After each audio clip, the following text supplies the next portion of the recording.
যখন সাগরে পড়ে তখন আপনি আমার বাবা বা আপনি আমার ছেলে ওইটা চিন্তা করা যাবে না। যখন একটা পথ ধরে আমরা বাবা ছেলে চারজন ছিলাম, আমার বাবা ছুটে গেছে, ওই বাবাকে ধরার মতো সময় আমাদের নেই। কেন? যদি ওনাকে ধরতে যাই তাহলে আমরা বাঁচবো না। মনে করেন হাসর কিয়ামতের দিন যখন আল্লাহ তাআলা বিচার করবে, তখন তো মা সন্তানকে চিনবে না, ছেলে বাবাকে চিনবে না। ওই সাগরটাও এরকম একটা বিষয়। একজরে ভাসতে ভাসতে অন্য রাষ্ট্রে চলে গেলাম, সেই থেকে আস্তে আস্তে আমার দেশে 13-14 মাস হয়ে গেল। এই পৃথিবীতে বাদশা অবস্থায় আমি হাসর নাসর কিয়ামত ওগুলো আমি দেখে বেড়াইছি। আমার ভিতরে একটা ভয় ঢুকে গেছে, জানো কি? এখন আমি যদি ওই জায়গায় যাই আবার করতে পারি, তাহলে ওখানে যাবো না। এখন খেয়ে থাকি, না খাইয়ে থাকি, তুলে থাকি, স্ত্রী ছেলে সন্তান মা বাবার সাথে থাকি।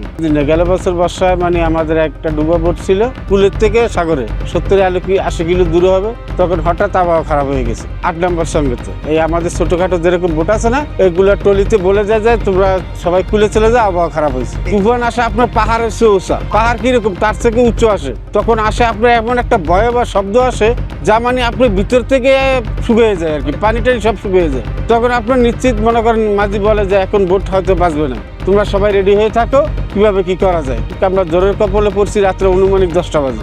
নৌকা কাইতে পড়ে গেছে এরকম, মানে এরকম তখন এরকম পোল্ট্রি দিয়ে এক সাইডে কাইতে হয়ে যায়। বোট যখন পড়ে গেছে তখন সবাই মানে যারা উপরে ছিল তারা লাফ মারে পড়ছে, আর যারা লাফ মারতে পারে তারা বাসা অবস্থা নেমে গেছে। আর অনেক মনে করেন যে জালে পেঁচায় থাকে, কেবিনের ভিতরে থাকে, ওরা আর বাইরে যেতে পারে না, ওরা ওখানেই মারা যায়।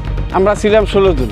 16 জনের ভিতরে মনে করেন যে আমরা প্রায় 10 জন বাঁচছি আর কি। পানি নেই, ওই খালি পট বাড়িয়েছি, তখন ওই পট একজন ধরছি থাবা দিয়ে। হ্যাঁ, ওইটাই জীবন, ওইটাই বাঁচার জন্য আত্মরক্ষা, আর কিছুই নেই। তখন একজনে যখন একটা পট ধরছে, দেখা গেছে আর একটা পট আসছে, তখন মনে করেন আবার আর একটা পট ধরছি, ধরে এখন 4 জন মানুষ একসাথে ছিলাম।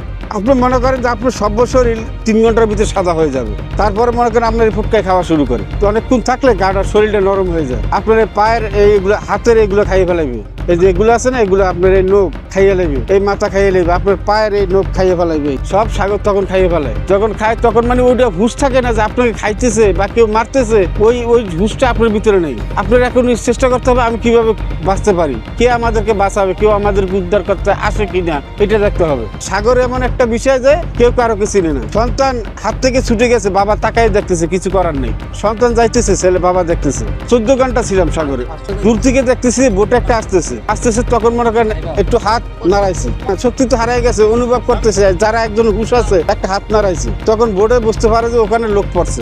তখন মনে করেন দড়ি ওখান থেকে টান দিবে, এখান থেকে টান দিবে, যখন কুলে আসে মনে করেন 5-6 জনের ধরে ওকে উঠায়। মনে করেন আপনার শরীর এরকম রকমের পিছতে হয়ে যায়, ধরে রাখার কোনো শক্তি থাকে না। তখন হয়তো দেখা গেছে কেউ কাপড় দিয়ে পেঁচে তাড়াতাড়ি উঠায়, মানে একেবারে নরম হয়ে যায়। তখন মানুষের শরীরের চামড়াগুলো নরম হয়ে যায়, মানে একটা কারেন্টে ধরলে মানুষ আতঙ্ক হয়ে যায়। এসেও আতঙ্ক লাগে সাগর দেখা, এখন আমার কাছে লাগে। 25 বছরে আমি সবচেয়ে ওই দিন ভয় পাইছিলাম। আমাদের যখন ইঞ্জিন নষ্ট হয়ে গেল না, তখন একটা তুফান আসে, মনে করেন 10 তলা 15 তলার মতন এখন তুফান আসে। ওই উপর দিয়ে মানে ওই যে আমাকে জাপ করে ফেলাই দেয় না, ওই তলে পুড়িয়ে দেয়। 2001 সালে খুব ভয়াবহ জ্বর ছিল। ডুবে যাওয়ার পর তারপরে আমরা ওই রেলিং গুলো কাটিয়া ওর সাথে আমরা ফ্লোট আর কন্টেন 30 লিটারের কন্টেন আর 5 লিটারের ফ্লোট ওই সরা গাতিয়ে আমি 4 সেকায় বাঁধতাম। মাঝে 2 সেকা, 2 সাইডে 2 সেকা বাঁধতে ওর ভিতরে আমরা একটা এর ভিতরে 7 জন করে 6 জন করে আমরা পড়ছি। আমরা বাঁচতেছিলাম তখন আমাদের ঘাড়ের উপরে যে এত বড় একটা তুফান আসি পড়ে না, ওই তুফানটা আমাদের এত তলে নিয়ে যায়। আমরা তখন তো দুনিয়ার কিছু দেখি না, কেন পানিতে চাপ দিয়ে আমাদের রাখে, ওইতে আমাকে উঠতে 5-7 মিনিট সময় লাগিয়ে যায়। শ্বাস যে একটা ওইটা আমাদের বন্ধ হয়ে যায়, কিছুই বুঝি না। আমরা ওই যে 6 দিনে দিনের কোনো আলোই দেখতে পারতাম না, শুধু ওই রাত দিন একইভাবে আমাদের কাটাইতেছি। কেন সারাক্ষণ ওই বৃষ্টি ঝড়ঝাপটা চলতে আছে, আর আমাদের তো ওইভাবে নামাইলেই দিতে। আমাদের শরীরে কি ছিল, কিছুই ছিল না, এই গাছ চামড়া সব শস্যে পুড়িয়ে গেছিল। থাইল্যান্ডের বিশাল বড় জাহাজ, আমরা ওই জাহাজটা তবে আমরা কিরকম দেখি, শুধু একটা মাছির মতো।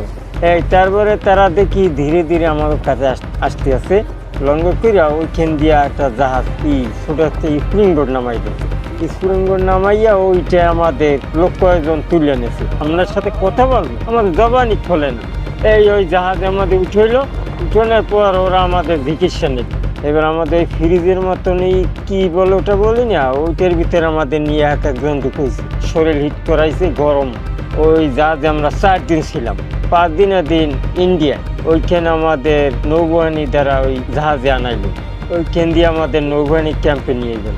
আমাদের শত্রু হিসেবে মানুষ মানে মারি ফেলাইতে পারি, এই জন্যে আমাকে পাশে পুলিশেই দাঁড়াইলো, ওরা আমাদের পাহারা দিত। 13-14 মাস আমরা ওই দেশে কাটাইলাম। আমাদের ঠিকানা, আমাদের নিউজ, আমাদের ছবি, আমাদের বাপ মার ছবি ওরা আমাকে দেশে পাঠাই দিয়েছে। আর বাপ মার ছবি ওরা এই নাদিরে মল্লিকেরা আমাকে নিয়ে দেখাই। এক পর্যায়ে আমাকে ভারত সরকার আমাকে ছাড়তেছেন, মানে এরা আমাকে আসতে দেবেন। সাগরে গেলে আমাদের জীবনের আত্মার যে মায়াবাস না, সব ত্যাগ করে ঠিক আমার সাগরে যাইতে হয়। সাগরের তীরে জীবন বাজি রেখে আমরা চলে যাই।